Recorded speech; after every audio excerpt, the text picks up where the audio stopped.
이번 대단원은 근대 국가 수립의 노력입니다. 제국주의 열강의 아시아 진출로 청, 일본에 이어 조선도 개항과 근대화의 물결에 휩쓸리게 됩니다. 오늘의 주제는 그 시작으로 서구 열강의 침략과 대응에 대해 살펴보도록 하겠습니다.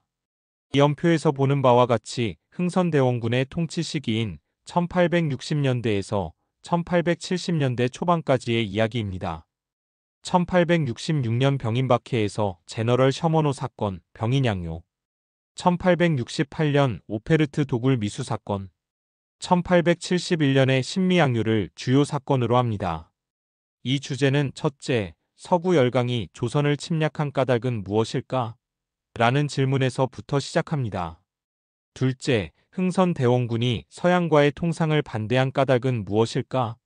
이를 생각하면서 지난 시간에 공부한 흥선대원군의 내정개혁과 비교하여 같은 시기 외교적 정책을 중심으로 살펴보도록 합니다.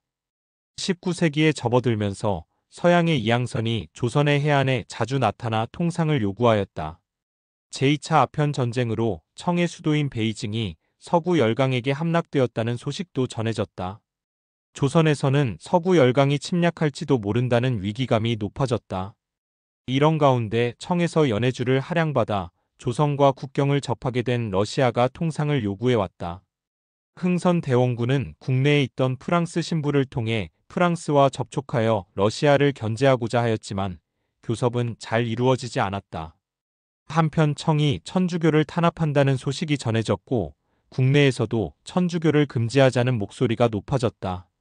이에 흥선대원군이 천주교를 박해하여 9명의 프랑스 신부와 수많은 천주교도를 처형하였다. 이를 병인박해라 한다. 프랑스는 자국 신부를 처형한 것을 구실로 군대를 보내 강화도를 침략하였다. 조선의 항의에도 프랑스군은 병인박해, 책임자 처벌과 통상조약 체결을 요구하면서 물러나지 않았다.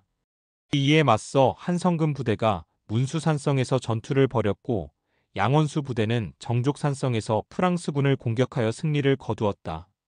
결국 프랑스군은 강화도에서 물러났고 이 과정에서 외교장갑 도서 등을 약탈하였다. 1866년 병인박해를 구실로 프랑스군이 강화도를 침입하는 병인양요가 일어났다. 이후 1871년에는 미군이 제너럴 셔먼호 사건을 구실로 강화도를 침략하는 신미양요가 일어났다.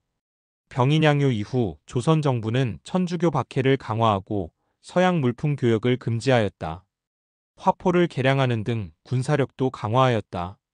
한편 1868년에는 조선의 통상을 요구하던 독일 상인 오페르트가 흥선대원군의 아버지인 남영군의 묘를 도굴하려다 실패하였다. 이를 계기로 조선에서는 서양 세력에 대한 반감이 더욱 커져갔다. 병인양요가 일어나기 전인 1866년 7월 미국의 무장상선인 제너럴 셔먼호가 대동강을 따라 평양까지 올라왔다. 제너럴 셔먼호가 교역을 요구하면서 행패를 부리자 분노한 평양 주민들과 관군이 함께 배를 불태웠다. 1871년 미국은 제너럴 셔먼호 사건을 구실로 함대를 파견하여 조선의 통상을 요구하였다. 조선 정부가 요구를 거부하자 미군은 강화도를 공격하였다. 이에 어제연이 이끄는 조선군이 광성보에서 미군에 맞서 싸웠지만 패하였다. 하지만 광성보 전투 이후에도 조선 정부가 협상에 나서지 않자 미군은 교섭을 포기하고 강화도에서 물러났다. 한편 두 차례의 양요를 겪으면서 흥선대원군은 전국에 척화비를 세워 서양과의 통상을 거부한다는 뜻을 알리고 항전의 의지를 높였다. 프랑스군이 병인양요 당시 약탈해간 외교장각 의궤는 2011년 영구되어 형식으로 총 297건의 외교장각 의궤가 돌아왔다. 신미양요 당시 미군이 전리품으로 가져간 어제연 장군의 수자기는 2007년 장기 대여 형식으로 국내로 돌아오기도 하였고 2024년 미국에 다시 반환하였다.